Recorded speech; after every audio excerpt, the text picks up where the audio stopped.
P C ജോർജിൻ്റെ ഒരു പ്രസംഗത്തിലേക്കാണ്. പതിവ് പോലെ വിദ്വേഷ പ്രസംഗം തന്നെയാണ്. പാലായിൽ കഴിഞ്ഞ ദിവസം നടത്തിയ ഒരു പ്രസംഗം. അതിൽ മീനച്ചിൽ താലൂക്ക് എടുത്തിട്ട് പി സി ജോർജ് പറയുന്നത് ലവ് ജിഹാദ് വർദ്ധിച്ചുകൊണ്ടിരിക്കുകയാണ്. മീനച്ചിൽ താലൂക്കിൽ മാത്രം 400-ലേറെ ലവ് ജിഹാദ് കേസുകളുണ്ട് എന്നാണ് പറയുന്നത്. അതുകൂടാതെ ക്രിസ്ത്യൻ പെൺകുട്ടികളെ 24 വയസ്സിന് മുൻപ് വിവാഹം കഴിപ്പിച്ച് അയക്കണമെന്ന് കൂടിയിട്ട് പി സി ജോർജ് പറയുന്നുണ്ട്.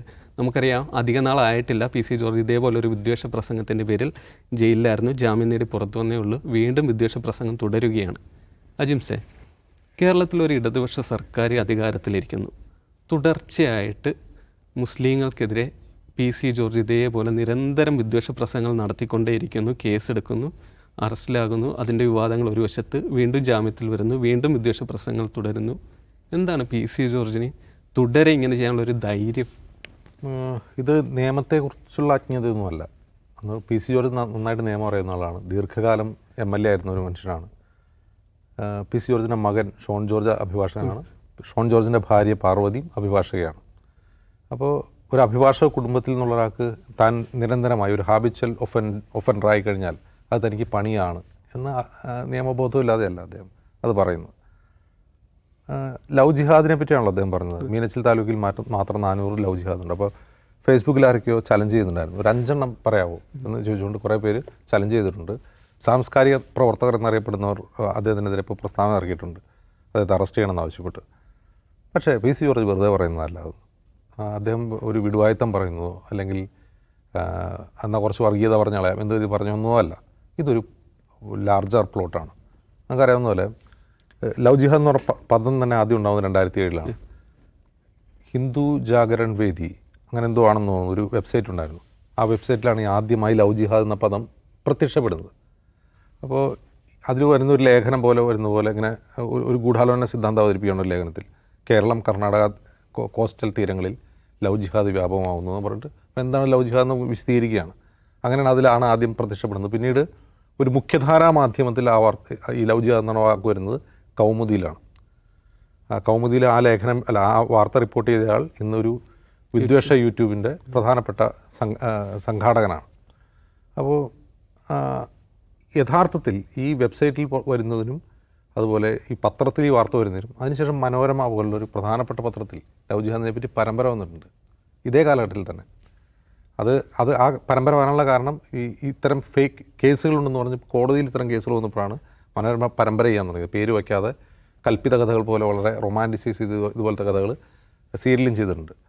പക്ഷെ നമ്മൾ ശ്രദ്ധിക്കേണ്ട ഒരു കാര്യം, ഇത് ലവ് ജിഹാദ് എന്നുള്ളത് RSSൻ്റെ ദീർഘകാലത്തെ ആസൂത്രണത്തിൽ ഉണ്ടായി വന്നൊരു പാൻ ഇന്ത്യ പ്രൊജക്റ്റാണ്.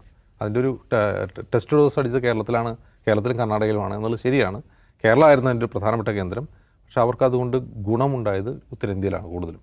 കേരളത്തിൽ ഗുണമുണ്ടായിരുന്നില്ല എന്നല്ല, കേരളത്തിൽ അതിൻ്റെ ഗുണമുണ്ടായെങ്കിൽ അതിൻ്റെ ഫലം കൊയ്യാറായിട്ടില്ല എന്നേ ഉള്ളൂ. അതിൻ്റെ ഒരു ഇലക്ട്രൽ ഡിവിഡൻഡ് കൊയ്യാറായിട്ടില്ല. പക്ഷേ അതിലേക്ക് അവർ നടന്നെടുത്തുകൊണ്ടിരിക്കുകയാണ്. ഒരു പക്ഷേ RSS കണ്ടുപിടിച്ച RSS ഇൻവെൻറ്റ് ചെയ്തിട്ടുള്ള ഏറ്റവും മികച്ച ഡിവിസീവ് ടൂളാണ് ലവ് ജിഹാദ്. ഏറ്റവും മികച്ചത്. അതിന് അത്രമാത്രം പെനിട്രേറ്റിംഗ് പവറുണ്ട്, അത്രമാത്രം റീച്ചുണ്ട്. പച്ചക്കള്ളമാണ് എന്ന് ബോധ്യപ്പെട്ടിട്ടും ആളുകൾ അത് വിശ്വസിക്കുന്നുണ്ട്. ആ പച്ചക്കള്ളമാണ് എന്ന ബോധ്യത്തിന് മേൽ സംസ്ഥാനങ്ങളിൽ നിയമനിർമ്മാണം നടക്കുന്നുണ്ട്. ആ നിയമം വച്ചിപ്പോഴും ആൾക്കാരെ ശിക്ഷിക്കുന്നുണ്ട്, ആളുകൾ ജയിലിൽ കിടക്കുന്നുണ്ട്. ഒന്നാലോചിച്ച് നോക്കുക. അപ്പോൾ ഇതിന് RSSനെ സഹായിച്ചതിൻ്റെ പ്രധാനപ്പെട്ട കാര്യം സോഷ്യൽ മീഡിയയുടെ ആവിർഭാവമാണ്. സോഷ്യൽ മീഡിയയിലായിരുന്നെങ്കിൽ ഒരുപക്ഷെ ഈ ലവ് ജിഹാദ് ആരോപണം അത്ര ഫലപ്രദമായി അവർക്ക് പ്രചരിപ്പിക്കാൻ കഴിയില്ലായിരുന്നു. ബട്ട് എന്തോ ആവട്ടെ, ഇപ്പോൾ 18 വർഷമാവുന്നു. ഈ 18 വർഷത്തിനിടയിൽ ലവ് ജിഹാദ് എന്ന ഒരൊറ്റ ആശയം കൊണ്ട് BJP എന്ന പാർട്ടിക്ക് വലിയ ഗുണമുണ്ടായിട്ടുണ്ട്. RSSന് അവർ ആഗ്രഹിക്കുന്ന പ്രൊജക്റ്റ് നടപ്പാക്കാൻ കഴിഞ്ഞിട്ടുണ്ട്. നമ്മൾ മനസ്സിലാക്കേണ്ട കാര്യം, ഇതിൻ്റെ ഉപജ്ഞാതാവ് ഒരു മലയാളിയാണെന്നുള്ളതാണ്. ഇതിൻ്റെ ഉപജ്ഞാതാവ് പ്രതീഷ് വിശ്വനാഥൻ എന്ന് പറയപ്പെടുന്ന നമ്മൾ സാമൂഹ്യ മാധ്യമങ്ങളിൽ കാണുന്ന ഒരാളാണ്. പക്ഷേ അയാൾ പ്രത്യക്ഷത്തിൽ സംഘപരിവാർ സംഘടനയായിട്ട് ബന്ധമൊന്നുമില്ല. പക്ഷേ RSSൻ്റെ പ്രധാനപ്പെട്ട യോഗത്തിൽ ഈ നിർദ്ദേശം വയ്ക്കുകയും കേരളത്തിലെ RSS നേതൃത്വം പോലും ആ നിർദ്ദേശത്തെ എതിർത്തിരുന്നു. അങ്ങനെ ചെയ്യേണ്ടതില്ല, നമുക്കല്ലാതെ തന്നെ ആളുകൾക്ക് വിശ്വസിക്കാവുന്ന കാര്യങ്ങൾ പറഞ്ഞാൽ മതി. നമ്മുടെ ലക്ഷ്യത്തിന് വേണ്ടി വിശ്വസിക്കാവുന്ന ഒരുപാട് കാര്യങ്ങളുണ്ടല്ലോ, അത് പറഞ്ഞാൽ മതി.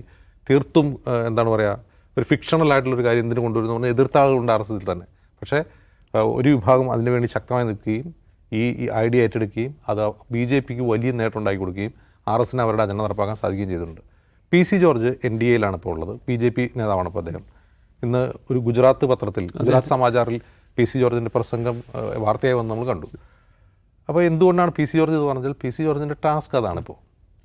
പി സി ജോർജിന് ബി ജെ പിക്ക് വേണ്ടി പ്രത്യേകിച്ചൊന്നും ചെയ്യാനില്ല. B J P vice president എന്ന നിലയിൽ അദ്ദേഹത്തിന് പ്രത്യേകിച്ച് പണിയൊന്നും ചെയ്യാനില്ല. അദ്ദേഹത്തിന് ചെയ്യാൻ പറ്റുന്ന ഏറ്റവും നല്ല പണി ഇപ്പോൾ ഇതിങ്ങനെ പറഞ്ഞുകൊണ്ടിരിക്കുക എന്നുള്ളതാണ്. അത് പറഞ്ഞുകൊണ്ടിരിക്കുക എന്ന് പറഞ്ഞാൽ ഇനി വരാൻ പോകുന്ന തദ്ദേശ തെരഞ്ഞെടുപ്പാണ്. ആ തദ്ദേശ തെരഞ്ഞെടുപ്പിൽ അതിൻ്റെ ലക്ഷ്യങ്ങളുണ്ട്, വരാൻ പോകുന്ന അസംബ്ലി തെരഞ്ഞെടുപ്പിൽ ലക്ഷ്യങ്ങളുണ്ട്. അപ്പോൾ കേസ് വരില്ലേ, ഇത് അറസ്റ്റ് ചെയ്യില്ലേ? ഇല്ല എന്നാണ് അതിന് ഉത്തരം. ഇപ്പോൾ ഇതിന് മുമ്പ് അദ്ദേഹം വിദ്വേഷ പ്രസംഗം നടത്തിയപ്പോൾ തൊട്ട് മുമ്പ് സുപ്രീം കോടതിയുടെ ഡയറക്റ്റീവ് ഇത് സുവോമോട്ടോ കേസായിട്ട് എടുക്കണം. പോലീസ് സ്വമേധയാ കേസെടുത്ത് നിയമ നടപടി തുടരണം, മുന്നോട്ട് പോകണമെന്നാണ്. നമ്മുടെ പോലീസ് സുവോമോട്ടോ കേസ് എടുത്തില്ല. പരാതി കിട്ടിയ 6-ാം ദിവസം മറ്റാണ് അദ്ദേഹത്തിനെതിരെ കേസെടുക്കുന്നത്. കേസെടുത്ത് കഴിഞ്ഞിട്ട് അദ്ദേഹത്തിന് ഹൈക്കോടതി വരെ മുൻകൂർ ജാമ്യം പോകാനുള്ള സമയം, ദീർഘസമയം, 1 മാസത്തോളം സമയം അനുവദിച്ചു. അറസ്റ്റ് ചെയ്യാൻ വേണ്ടി അദ്ദേഹത്തിൻ്റെ വീട്ടിൽ ചെന്നപ്പോൾ പോലീസിനെ മണ്ടന്മാരാക്കിയതല്ല, പോലീസുമായിട്ടുള്ള ഒത്തുകളിയാണെന്ന് എല്ലാവർക്കും അറിയാം. അദ്ദേഹം നേരെ കോടതിയിൽ പോയി ഹാജരായി. കോടതി അദ്ദേഹത്തെ റിമാൻഡ് ചെയ്തിട്ട് ആ റിമാൻഡ് സമയത്ത് ജയിലിൽ പോകാതെ അദ്ദേഹത്തിന് നെഞ്ചുവേദന വന്ന് ആശുപത്രിയിൽ കിടന്നുകൊണ്ട് തന്നെ അദ്ദേഹം ജാമ്യാപേക്ഷ കൊടുത്ത് ജാമ്യത്തിൽ ഇറങ്ങുകയാണ് ചെയ്തത്. ജാമ്യം കിട്ടി തന്നെ ഹോസ്പിറ്റലിൽ നിന്ന് ഇറങ്ങി. ആ ഹോസ്പിറ്റലിൽ ഇറങ്ങി അത്രയും അസുഖബാധിതനായ ആശുപത്രിയിൽ അയാൾ ഉടനെ പോയി അടുത്ത വിദ്വേഷ പ്രസംഗം നടത്തുകയാണ്. അപ്പോൾ ഇത് ഭരണകൂടത്തിൻ്റെ മൗനാനുവാദത്തോടെ നടക്കുന്ന ഒരു കാര്യം തന്നെയാണ്. അപ്പോൾ ഇവിടെ ഭരണകൂടം ആരാണ്? ഇവിടെ പിണറായി വിജയൻ സർക്കാരാണ്. പിണറായി വിജയൻ സർക്കാർ ഇത്തരത്തിലുള്ള ഹേറ്റ് ക്രൈംസിനെതിരെ ഈ കാലങ്ങളിൽ കഴിഞ്ഞ 8-9 വർഷം എന്താണ് ചെയ്തതെന്ന് നമുക്ക് നന്നായിട്ട് അറിയാം. അതിന് ആ സർക്കാരിന്, പിണറായിയുടെ സർക്കാരിനും അതുകൊണ്ട് ഇല്ലാതിരിക്കാം. എന്തുമാവട്ടെ അവർ ചെറുവിരൽ അനക്കില്ല എന്നുള്ളത് ഉറപ്പാണ്. നരേന്ദ്രമോദി എങ്ങനെയാണോ ഇന്ത്യയിൽ ഹേറ്റ് ക്രൈംസ് പ്രോത്സാഹിപ്പിക്കുന്നത്, അതിന് സമാനമായി തന്നെ LDF സർക്കാർ ഹേറ്റ് ക്രൈംസിനോട് നിസ്സംഗത പാലിക്കുകയാണ്. പ്രോത്സാഹിപ്പിക്കുന്നില്ലെങ്കിലും നിസ്സംഗത പാലിക്കുകയാണ്. ആ നിസ്സംഗതയുടെ എന്തെങ്കിലും ഗുണം ചിലപ്പോൾ പിണറായിക്ക് വരാൻ പോകുന്ന തദ്ദേശ തെരഞ്ഞെടുപ്പിലുണ്ടാവും. ചിലപ്പോൾ ഭരണത്തുടർച്ച ഉണ്ടായേക്കാം. പക്ഷെ ആ ഭരണത്തുടർച്ചയൊന്നും കാലം, ഇനി പിണറായി എല്ലാ കാലത്തും ജീവിച്ചിരിക്കില്ലല്ലോ, എല്ലാ കാലത്തും പിണറായി വിജയൻ സർക്കാർ ഉണ്ടാവില്ലല്ലോ. ഒരു കാലത്ത് ചരിത്രം പിണറായി വിജയനെ രേഖപ്പെടുത്തുക വെറുപ്പ് വിതച്ച അധികാരം നിലനിർത്തിയ ആൾ എന്ന നിലയിലായിരിക്കും. ഇനിയിപ്പോൾ ഒരു 3-ാം പിണറായി വിജയൻ സർക്കാരിന് വേണ്ടിയാണ് ഇത് ചെയ്യുന്നത് എങ്കിൽ ചരിത്രം പിണറായി വിജയനെ രേഖപ്പെടുത്തുക വെറുപ്പ് വിതച്ച് അധികാരം നിലനിർത്തിയ ആൾ എന്നായിരിക്കും. നേരത്തെ അജിംസ് പറഞ്ഞപ്പോൾ ഒരു കാര്യം കൂട്ടിച്ചേർക്കേണ്ടത് ഈ ഷോൺ ജോർജിനെ കുറിച്ച് പറഞ്ഞു. ഷോൺ ജോർജിൻ്റെ ലീഗൽ സ്ഥാപനത്തിൻ്റെ ഒരു പാർട്ട്ണർ എന്ന് വെച്ചാൽ കോടിയേരി ബാലകൃഷ്ണൻ്റെ മകനായ ബിനീഷ് കോടിയേരിയാണ് എന്നുള്ളതാണ്. നിലവിലത് അങ്ങനെയാണോ? നിഷാദെ, ഇതിൽ വേറൊരു കാര്യം എന്ന് വെച്ചാൽ ഈ വിദ്വേഷ പ്രസംഗങ്ങളുടെ കാര്യം അറിയാം. നേരത്തെ പറഞ്ഞ ഹേറ്റ് ഇന്ത്യ ലാബിൻ്റെ റിപ്പോർട്ട് അനുസരിച്ചിട്ടുള്ള അതിൽ ഏറ്റവും മുന്നിൽ നിൽക്കുന്ന യോഗിയാണെന്ന് കൂടിയിട്ടറിയാം. നമ്മൾ കേരളത്തിൽ അതേപോലെ വടക്കിന്ത്യയൊക്കെ പോലെ കണക്ക് തന്നെ വിദ്വേഷ പ്രസംഗങ്ങളെ നോർമലൈസ് ചെയ്യാനുള്ള ഒരു പ്രൊപ്പഗാൻഡ നിലവിലുണ്ടോ എന്നുള്ളതാണ് സംശയിക്കേണ്ടത്. അല്ല, കേരളത്തിൽ സത്യത്തിൽ നോർമലൈസ്ഡ് ആണ്. കേരളത്തിൽ ഇപ്പോൾ വിദ്വേഷ പ്രസംഗങ്ങൾ കേൾക്കുമ്പോൾ ആളുകൾ അങ്ങനെ ഞെട്ടുന്നുണ്ടോ? അതായത് ഇപ്പോൾ PC ജോർജ് ഈ വിദ്വേഷ പ്രസംഗം നടത്തുന്നല്ലോ. ആദ്യം മുസ്ലിങ്ങൾ മുഴുവൻ പാകിസ്ഥാനിലേക്ക് പോടെ, ജനിച്ച മുസ്ലിങ്ങൾ മുഴുവൻ വർഗീയവാദികളാണെന്ന് പറയുന്നു. 3 ദിവസം കഴിയുമ്പോൾ DYFIയുടെ സ്റ്റേറ്റ് കമ്മിറ്റി ഒരു പ്രസ്താവന പുറത്തിറക്കുന്നു. കർശനമായ തുറുങ്കിലടയ്ക്കണമെന്ന് മറ്റൊരു പ്രസ്താവന പുറത്തിറങ്ങുന്നു. അപ്പോൾ DYFI പോലെ ഒരു പ്രധാനപ്പെട്ട സംഘടന അദ്ദേഹത്തെ തുറുങ്കിലടയ്ക്കണം, അദ്ദേഹം നമ്മുടെ മതനിരപേക്ഷതയുടെ നിലനിൽപ്പിന് അപകടമാണെന്ന് പറഞ്ഞതിന് ശേഷം കഴിഞ്ഞിട്ട് 1 മാസം കഴിഞ്ഞിട്ടും ഒരു നടപടി ഉണ്ടായില്ല. എന്ന് മാത്രമല്ല, ഇപ്പോൾ നേരത്തെ അജിംസ് ചൂണ്ടിക്കാണിച്ച പോലെ നിയമത്തിൻ്റെ ഏതെല്ലാം സഹായം, സർക്കാരിൻ്റെ ഏതെല്ലാം പരിരക്ഷ PC ജോർജിന് ഉറപ്പാക്കാൻ കഴിയുമെന്ന കാര്യത്തിൽ സർക്കാർ ആ കാര്യത്തിൽ ജാഗ്രത കാണിക്കുന്നുണ്ട് എന്നാണ് നമ്മൾ കാണേണ്ട കാര്യം. അപ്പോൾ അതുകൊണ്ട് നേരത്തെ പ്രതീഷ് വിശ്വനാഥുമാർ എന്തൊക്കെയാണ് തുറന്ന സ്ഥലങ്ങളിൽ പറയുന്നത് നമ്മൾ കാണുന്നുണ്ട്. ആയുധ പ്രദർശനം നടത്തുന്നത്, വേറെയും അഡ്വക്കേറ്റുമാരുടെ പേരുള്ളവരും അല്ലാത്തവരും ഒക്കെ പുതിയ പക്ഷേ ഫേസ്ബുക്കിലും മറ്റും വിസിബിലിറ്റി കിട്ടാനുള്ള ഏറ്റവും പ്രധാന മാർഗ്ഗങ്ങളിലൊന്ന് പച്ചയായ മുസ്ലിം വിരുദ്ധത പറയുക എന്നതാണ്. ഹൈക്കോടതി അഭിഭാഷകരെ പോലുള്ള ആളുകളൊക്കെ തുറന്ന വർഗീയതയുമായിട്ട് കേരളത്തിൽ സജീവമായിട്ടുണ്ട്. അവർക്കൊക്കെ ഏതെങ്കിലും തരത്തിലുള്ള നിയമ നടപടികളെയോ അല്ലെങ്കിൽ ഈ പറയുന്ന പാർട്ടികളെയോ ഒന്നും ഭയപ്പെടാതെ അവരുടെ പണിയെടുക്കാൻ കഴിയുന്ന സാഹചര്യമുണ്ട്. കേരളത്തിൽ ഏതാണ്ട് നോർമലൈസ്ഡ് ആണെന്ന് തന്നെയാണ് എനിക്ക് തോന്നുന്നത്. അല്ലെങ്കിൽ ഒരു കേരളത്തിലെ പൊതുസമൂഹവും ഇതൊന്നും കണ്ട് ഞെട്ടുന്നില്ല. ജോർജ് പറഞ്ഞ് കേട്ട് അങ്ങനെ ഞെട്ടുന്നില്ലല്ലോ. ഇതിലൊരു കാര്യമുണ്ട്, നേരത്തെ പറഞ്ഞ പോലെ ജോർജ് എന്തിനിത് പറഞ്ഞുകൊണ്ടിരിക്കുന്നു എന്ന ചോദ്യത്തിന് ജോർജിനെ ഏൽപ്പിക്കപ്പെട്ട ഉത്തരവാദിത്വം അതാണ്. സംഘ് പരിവാർ ഇപ്പോൾ ചെയ്യുന്ന ഒരു കാര്യം ക്രിസ്ത്യൻ കമ്മ്യൂണിറ്റിക്കകത്ത് എങ്ങനെ പരമാവധി മുസ്ലിം വെറുപ്പ്, വിദ്വേഷം കുത്തിനിറയ്ക്കാം എന്നതിൻ്റെ വലിയ ആലോചന നടത്തുന്നു. അപ്പോൾ അതിൻ്റെ മുന്നണി പോരാളിയായിട്ട് നിങ്ങൾ പ്രവർത്തിക്കുന്നതാണ് ജോർജിനെ ഏൽപ്പിച്ചിരിക്കുന്ന പണി. അതുകൊണ്ടാണ് ജോർജ് ഇതിന് മുൻപ് ഒരു ദിവസം പൂഞ്ഞാറുള്ള ഒരു പള്ളിയിൽ കുട്ടികൾ ബൈക്ക് ഓടിക്കുന്നതിനിടയ്ക്ക് ഒരു ഫാദറിൻ്റെ ദേഹത്ത് തട്ടിയല്ലോ, കൊല്ലാൻ ശ്രമിച്ചു എന്ന് പറഞ്ഞ് വലിയ പ്രശ്നം ഉണ്ടാക്കിയതിൻ്റെ മുന്നിൽ നിന്നാൾ ജോർജാണ്. അപ്പോൾ ജോർജിൽ ഇപ്പോൾ ഏൽപ്പിക്കപ്പെട്ടിരിക്കുന്ന ഉത്തരവാദിത്വം അദ്ദേഹം BJP നേതാവായിരിക്കെ തന്നെ BJPയുടെ മറ്റ് പ്രവർത്തന പരിപാടികളുടെ ഭാഗമാവുക എന്നുള്ളതല്ല, സ്വന്തം കമ്മ്യൂണിറ്റിയായ ക്രിസ്ത്യാനികൾക്കിടയിൽ എങ്ങനെ മുസ്ലിം വിരുദ്ധതയുടെ പരമാവധി മുറിവും ആഴവും കൊണ്ടുവരാം എന്ന കാര്യത്തിൽ പണിയെടുക്കാനാണ്. അദ്ദേഹം ആ പണി നന്നായി ചെയ്തുകൊണ്ടിരിക്കുന്നു. ഒരു കാര്യമുള്ളത്, ഇപ്പോൾ കേരളത്തിൽ ഈ PC ജോർജ് 400 കുട്ടികളെ മുസ്ലിങ്ങൾ ഇങ്ങനെ കൊണ്ടുപോയി എന്ന് പറയുമ്പോൾ അതിൻ്റെ ഫാക്റ്റൊന്നും പരിശോധിക്കാതെ തന്നെ അത് വസ്തുതയായിരിക്കുമെന്ന് വിചാരിക്കുന്ന വലിയ വിഭാഗം ആളുകളെ ഓൾറെഡി നമ്മൾ സൃഷ്ടിച്ചെടുത്തിട്ടുണ്ട്. ചില ആളുകൾ വന്നിട്ട് കൊണ്ടുപോയ ഒരാളെങ്കിലും കാണിച്ചു തരാമോ, 10 പേരെ കാണിക്കാമോ, 5 പേരെ കാണിക്കാമോ എന്നൊക്കെ ചോദിക്കുന്നുണ്ട്. ആ ചോദ്യം വനരോധനങ്ങളായി ഒടുങ്ങും. ഇത് കാണുന്ന ഇതിൻ്റെ സബ്സ്ക്രൈബേഴ്സ് ആയിട്ടുള്ള നല്ല വിഭാഗം ആളുകൾ ശരിയാണ്, മീനച്ചിൽ താലൂക്കിൽ 400 പേർ പോയിട്ടുണ്ടാവും, 10-22 വരെ നമുക്ക് തിരിച്ചെടുക്കാൻ കഴിയുന്നൊക്കെ ജോർജ് വന്ന് ശരിയായിരിക്കും എന്ന് വിചാരിക്കുന്ന മനുഷ്യർ കൂടുതലാണ്. കാരണം എന്താണ്, നമ്മൾ കണ്ടതും കാണാത്തതുമായി ഡസൻ കണക്കിന് ഹെയ്റ്റിൻ്റെ വസ്തുതാവിരുദ്ധതയുടെ സംഗതികൾ ഒഴുകി പരന്നുകൊണ്ടേയിരിക്കുകയാണ്. അത് മോണിറ്റർ ചെയ്യാനോ അത് തടയാനോ ഇവിടെ ഗവൺമെൻറ് മെക്കാനിസം ഇല്ല, ഗവൺമെൻറ് അതിനുവേണ്ടി പണിയെടുക്കുന്നുമില്ല എന്നാണ് കാണേണ്ട കാര്യം.